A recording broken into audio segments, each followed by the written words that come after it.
அனைவருக்கும் வணக்கம். இன்னைக்கு ஒரு புதுக்குட்டி கதை சொல்லப் போகிறேன். கதையின் தலைப்பு ஓநாயும் ஆட்டுக்குட்டியும். ஒரு நாள் ஆட்டுக்குட்டி ஒன்று வழி தவறி தனியே வந்துவிட்டது. அதற்கு தண்ணீர் தாகம் ஏற்பட்டது. எனவே நீர் அருந்த ஒரு ஓடையை நோக்கி சென்றது. தனியே வரும் ஆட்டுக்குட்டியை ஓநாய் ஒன்று பார்த்தது. ஓநாய்க்கு ஆட்டுக்குட்டியை கொண்டு தின்னும் எண்ணம் உண்டானது. ஓநாய் ஓடையின் அருகில் சென்று தண்ணீர் குடிப்பது போல் நடித்தது. பிறகு ஆட்டுக்குட்டியை நோக்கி, ஏய், நீ ஏன் நான் குடிக்கின்ற தண்ணீரை கலக்கி கொண்டிருக்கிறாய் என்று கோபமாக கேட்டது.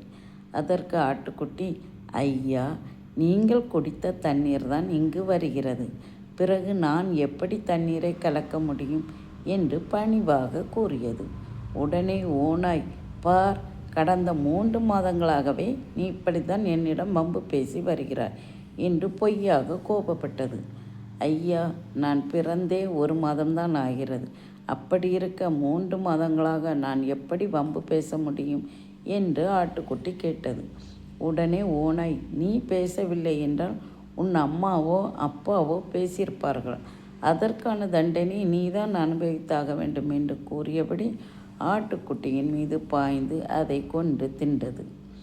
நீதி: தீயவர்கள் எவ்வழியிலேனும் பிறருக்கு துன்பம் விளைவிக்கத்தான் செய்வீர்.